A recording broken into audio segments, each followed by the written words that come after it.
स्वमालकीच्या buses या जेव्हा आल्या आपल्याला नवीन येतानाही बघितलं आणि आता आम्ही जाताना बघतोय 15 वर्ष लवकर गेली.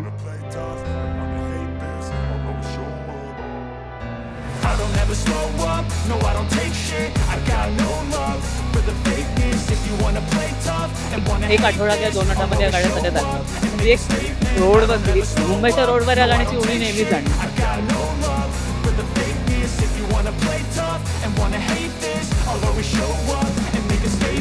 यापुढे महाराष्ट्र थ्री मधली फ्लीट बीएसटीच्या ताफ्यात नाहीये.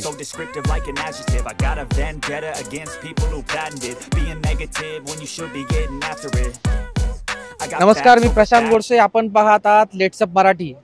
ही माझ्या मागे तुम्हाला जी बस दिसती बेस्टची, ही बेस्टची बस 1 तारखेपासून स्क्रॅपमध्ये जाणार आहे. म्हणजे रस्त्यावरती बस धावणार नाहीये. मात्र या बस सोबत आपलं प्रेमाचं नातं प्रवाशांनी जे जपलेलं आहे, त्या नात्यापायी या बसने जे प्रवास करणारे आहे ना, आणि मागाठाणे, मुलुंड, गोरेगाव, मालवणी हे प्रवासी आहे. गेले 15 वर्षापासनं, काही बालपणीपासून प्रवास करता या बसमधनं, ह्या मॉडेलमधनं, आणि या मॉडेलला आज ते निरोप देत आहे. त्यांनी आज काय वेगळा उपक्रम हाती घेतला, आपण थेट त्यांच्याकडनं समजून घेण्याचा प्रयत्न करूया. नेमका आजचा जो विषय आहे, आजचा दिवस जो आहे, काय कारण आहे तुम्ही बस सजवलेली आहे आणि या बस समोर सगळं तुम्ही बसप्रेमी गोळा झाले आहात? आम्हाला लहानपणापासून बसेसमध्ये फिरायला आवडतं आणि तसंच आम्ही 15 वर्ष आता या बसला होत आहेत आणि आम्ही बसप्रेमी आहोत. आम्हाला बसेसमध्ये फिरायला आवडतं. तसंच आम्ही लोकांसाठी पण काम करतो. म्हणजे BSTसाठी सजेशन वगैरे देतो. लोक पण आम्हाला मेसेज वगैरे करतात. तसे आम्ही इम्प्रूव्हमेंट पण करतो. मग आता ही जी बस आहे ती BSTच्या ताफ्यातले शेवटचे CNG बस आहे, फुल साईज. आणि आता ही बस पुढच्या विकेंड बघणार नाही, ही स्क्रॅपला जाणार दिवाळीच्या आधीच. म्हणून आता शेवटचा विकेंड आहे, म्हणून आम्ही बसप्रेमी मिळून या बसला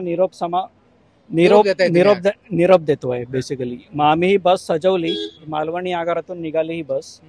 आम्ही कोस्टल रोड सेलिंग वरून वगैरे आलो, एअरपोर्ट वगैरे फिरून.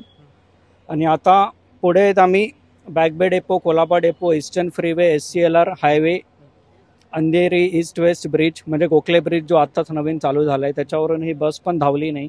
त्याच्यावरून पहिल्यांदाच ही बस धावणार. आणि मग लिंक रोड मार्गे आम्ही परत तेच गोरेगाव आगार, मालाड आगार, मालवणी आगारला जाणार. आणि अशी बस, या बसेसचं वैशिष्ट्य म्हणजे जसे हे ड्रॉपडाऊन विंडोज वगैरे आहेत, ते आजकालच्या AC बसेसला मिळत नाहीत.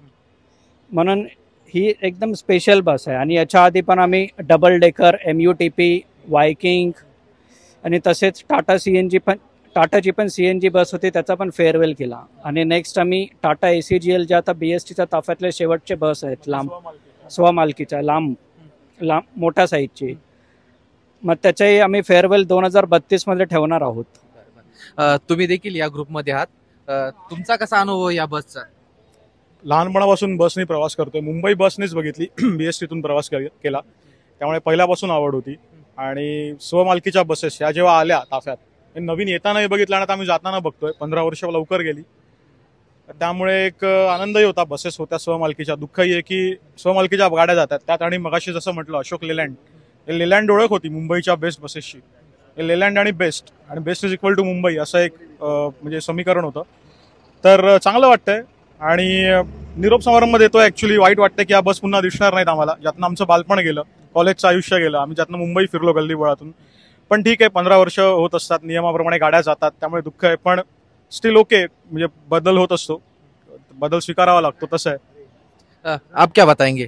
देखिए, ये बस के साथ मेरा काफ़ी लगाव है. मैं कॉलेज टाइम से BST बस में सफ़र कर रहा हूँ, चाहे वो टाटा CNG बसेस हो या फिर अशोक लेलैंड की. मुझे आज भी याद है, ये साल 2009 नवंबर 2009 में जब मैं बस के लिए रुका था घर जाने के लिए, वो टाइम पे ये मॉडल की पहली नई बस थी, वो था 1401 सांता क्रूज. ये अशोक लेलैंड JN एकदम चमचमाती बस. वो बस देख के मैं काफ़ी खुश हुआ, उसमें काफ़ी एक्साइटेड था. मैं भाग के वही बस पकड़ा था और वो टाइम पे भी काफ़ी अनुभव अच्छा था. आज भी अनुभव अच्छे, क्योंकि ये BST का एकमात्र पहला मॉडल है जिसमें आपका LED डिस्प्ले है, अनाउंसमेंट सिस्टम, लोकल ट्रेन जैसा, विदेश की मेट्रो जैसे, ऑटोमेटिक डोर जो बाद में हटा दिया गया, लेकिन इसमें काफ़ी सारे फीचर्स है विदेशी बस जैसे. और ये बस की आवाज़ जो है एक BMW की M सीरीज स्पोर्ट्स कार जैसी है, जो बहुत सारे गाड़ियों में नहीं थी, लेकिन इसका आवाज सुनने में काफी अच्छा था, एक एंथुजियास्ट, काफी बढ़िया है बसेस है। तू काय सांगशील, कारण की तू आता ज्या पद्धतीने ह्या कारची जी माहिती दिली जाते, तुम्ही बस प्रेमी आहात, किती वर्षाचा आहे तू किती वर्षापासून या बसमधनं प्रवास केलाय? अच्छा, मी सध्या 30 वर्षाचा आहे हा.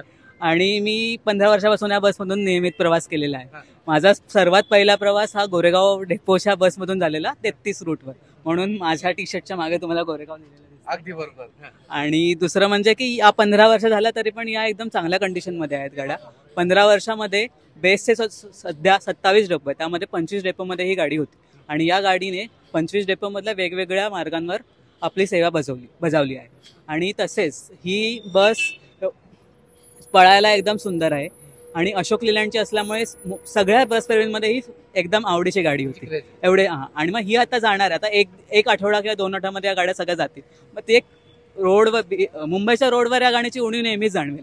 याआधी अशोक लेलँडच्या वायकिंग होत्या, MUTP होत्या, डबल डेकर होत्या, तसेच अजून काय फॅक्टरी फिटेड CNG होत्या. या सर्व बस 2006 ते 2008-9च्या दरम्यान BSTच्या ताफ्यात दाखल झाला. तो ॲक्च्युली खरंच तो सुवर्णकाळ होता आणि आता या बसेस एक एक करून सगळ्या रिटायर झाल्या. 2020 पासून ते आतापर्यंत खूप बस रिटायर झाल्या. तर आम्ही डबल डेकरचा देखील फेअरवेल केला, त्याच्यानंतर MUTP बसेसचा एका ग्रुपने फेअरवेल केला, त्यानंतर टाटा CNGचा केला आणि आता या बसचा आम्ही करतोय. पण तुझ्या डोळ्यात थोडस एकदम आपण म्हणतो ना, डोळे भरून आले तुझे.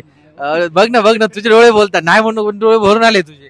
नाही हा म्हणजे एक नातं असतं हा ना. एक नातं, कारण लहानपणापासून BSTच्या बसमधून फिरण्याची आवड आहे आणि त्यामुळे हा एक खंत नेहमीच राहील. ऍक्च्युली हा. सार्वजनिक वाहतूक व्यवस्था असते ती शहराची ओळख असते.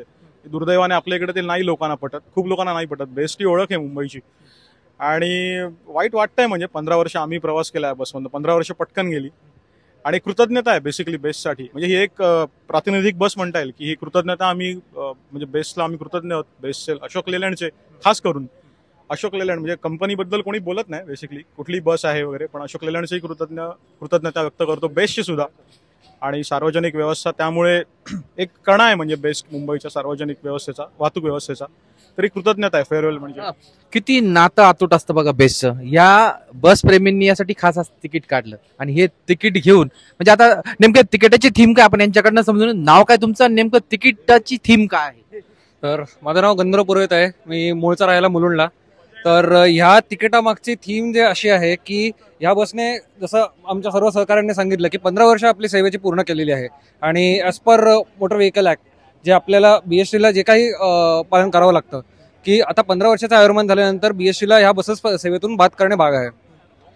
रिप्लेसमेंट म्हणून नवीन बसेस येत आहेत, पण ह्या बसेसची शान अशी आहे की जेव्हा भारत स्टेज 3 एमिशन नॉर्म्स होते त्यातली ही शेवटची बस आहे. यापुढे भारत स्टेज 3 मधली फ्लीट BSTच्या ताफ्यात नाही आहे. यासाठीच आम्ही एक विशेष सोविनियर तिकीट असं बनवलं, ज्याच्यामध्ये आता हे दिसायला आपल्याला पूर्णतः BSTच्या सामान्य तिकिटासारखंच आहे, पण हे तिकीट फॉर सेल नाही आहे. आणि आम्हाला माहिती आहे BSTचे काही नियम असतात की तुमच्यावरती काही एक मर्यादा आहे की तुम्ही BSTचा कितपत तुम्ही वापरावं की नाही. त्या सर्व नियमांचे पालन करून आम्ही एक असं विशेष तिकीट बनवले आहे. त्याच्यामध्ये आता तुम्ही एक वरती पाहायला असेल तर 027 हा जो आकडा दिला आहे हा मुंबईच्या 27 डेपोचा आहे. 27 BSTचे जे डेपो आहे, त्या व्यतिरिक्त BSTच्या एक रेग्युलर तिकिटामध्ये जी किंमत छापलेली असते ते आम्ही स्पष्ट दिले 15 वर्ष सेवेची, कारण गेली 15 वर्ष ह्या बसने आपली अविरत सेवा दिलेली आहे. आणि खाली जर तुम्ही नीट वाचाल तर जवाहरलाल नेहरू राष्ट्रीय नागरी पुनर्निर्माण अभियान JNNURM ज्या अंतर्गत या बसेस आलेल्या होत्या, म्हणून ह्याकरिता आम्हा सर्व बस फॅन्समध्ये सुद्धा ही बस JNNURM म्हणूनच ओळखली जाते. त्या व्यतिरिक्त आजची जी तारीख आहे 11 ऑक्टोबर 2025 आणि ह्या बसची ही बस आहे मूळ मालवणी आगाराची. आम्ही मालवणी आगारातून निघालो होतो. तर ह्यासोबत ह्या प्रवासाची एक आठवण राहावी, कारण फोटो तर सर्वांनी घेतले, पण जर कोणाला विचारलं की तुम्ही ह्या बसने प्रवास केला होता का, तर तुम्हाला नक्की सांगता येईल की हो, माझ्याकडे हे तिकीट आहे. ह्या विशिष्ट दिवशी म्हणजे बसचा नंबर आहे तुमचा? हो, कोपऱ्यात तो बसचा नंबर आहे. ऑल्दो नंबर इथे आपण दाखवतो बघा, 18-19-48 हा नंबर आहे बसचा, बरोबर ना? ऑल्दो 1864 हा बसचा नंबर आहे, पण आपली जी बस आलेली आहे ती 1948 आहे. तो आज काही कारणास्तव बस वेगळी होती, पण प्रयत्न हाच आहे की ही बस या बसमधनं केलेला प्रवास आणि आजच्या ज्या काही आठवणी ज्या कायमच्या आमच्या लक्षात राहतील ह्यातला भाग हे एक सोविनियर तिकीट आहे. खरं तर आपण ही बस बघा, या बसचा म्हणजे किती क्रिकेट प्रेमी बघित असेल तुम्ही, हॉकी प्रेमी बघितला असेल, अनेक गोष्टी म्हणजे माणसाला छंद असतो, प्रत्येक गोष्टीत लगाव असतो, कोणी श्वान प्रेमी असतं, कोणी पण बघा या बसचा फोटो देखील काढून त्यांनी इथं लावलेला आहे. आणि ही बस आता साधारणतः आपण जर बघितलं तर पुढच्या आठवड्यापासून ही स्क्रॅपमध्ये जाईल आणि फक्त राहतील त्या आठवणी आणि त्याला वारंवार या आजचा जो निरोप समारंभ दिला गेला या बसला त्या व्हिडिओच्या माध्यमातून प्रत्येकाने आपल्या मोबाईलच्या कॅमेरामध्ये कैद केलेले आहे. येत्या काळामध्ये ज्या पद्धतीने या बसेसने मुंबईकरांना सेवा दिली, प्रवासाच्या दरम्यानची सेवा दिली चांगली, पुढील बसेस देखील देतील अशी अपेक्षा व्यक्त करूया. Prashant Godse, let's up Marathi, Mumbai.